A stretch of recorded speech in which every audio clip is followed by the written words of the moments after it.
Hello, in this video we're going to learn how to receive a payment from a customer. So again, we'll start from the home screen, and if you go to the customer center in the middle there is a button that says Receive Payments. So we click on Receive Payments, customer payment form opens, and then we basically just start populating the fields. So first of all, we choose the customer we're receiving a payment from. So in our case, we're going to choose JL Jewelers again. And then we can indicate how much payment we're going to receive.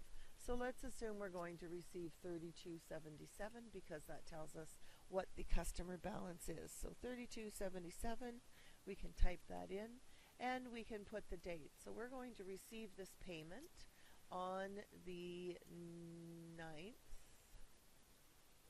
of March. Okay, payment method is by check, and we're going to look at the check that we've received from JL Jewelers, and we'll type in the check number that's written on their check. We need to check the account that it's deposited to. A lot of companies create this undeposited funds, and everything that comes in by default just goes into that one account, and then whoever job it is within that company would make the actual deposit, and then that's a separate step in the system. So we'll just leave it at undeposited funds for now, and that's where that money will sit until it's actually deposited at the bank.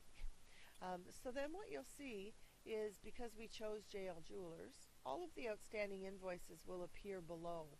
So we can then choose which one this particular customer is going to be paying. All right.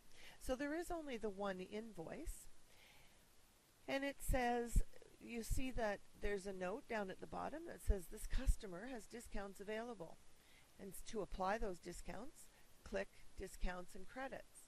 So you'll see that there's a button up in the tool tab up above.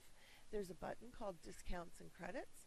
So let's click on that, and the Discounts and Credits window opens, and it tells us that because the customer is paying before the 14th, because that's the end of that 10-day discount period, because they're paying in time, they're eligible for this 2% discount. But the 2% discount, you'll notice, was applied on that $6,102.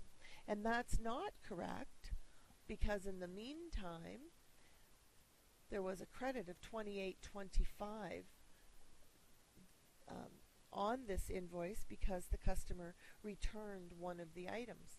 So the amount of discount is incorrect. It should only be $58 because the discount is only applied to the remaining item on the invoice.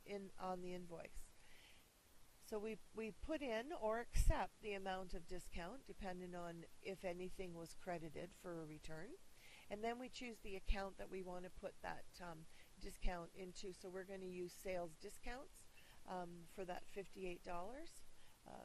Because if you'll remember, sales discount is an expense account.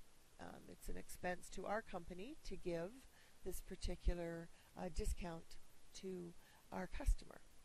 And so then we click Done, and so the discounts have now been applied. You'll see, so the amount due, the applied discount, so there was the credit plus the discount. So there's your discount and credits. And then the total amount that is due is $32.77.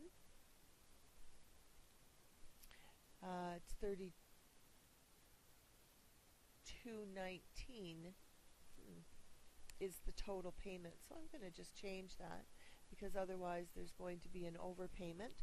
So because I've applied the discount, I'm going to change the amount that I'm receiving to the $32.19 so that the two of them match. So you'll see that there won't be an overpayment on this particular account. So the discounts have been applied, the credit has been applied, we've received $3,219, the two balance There's no message over here that says the customer has overpaid or underpaid, and in the middle it tells us that there are no more discounts available to apply to the customer invoice. So then when we're done, we just click Save and Close. But again, before we do that, stop and check everything. Because once you click Save and Close, all of that information is saved in the system. And that's all there is to receiving payment from a customer.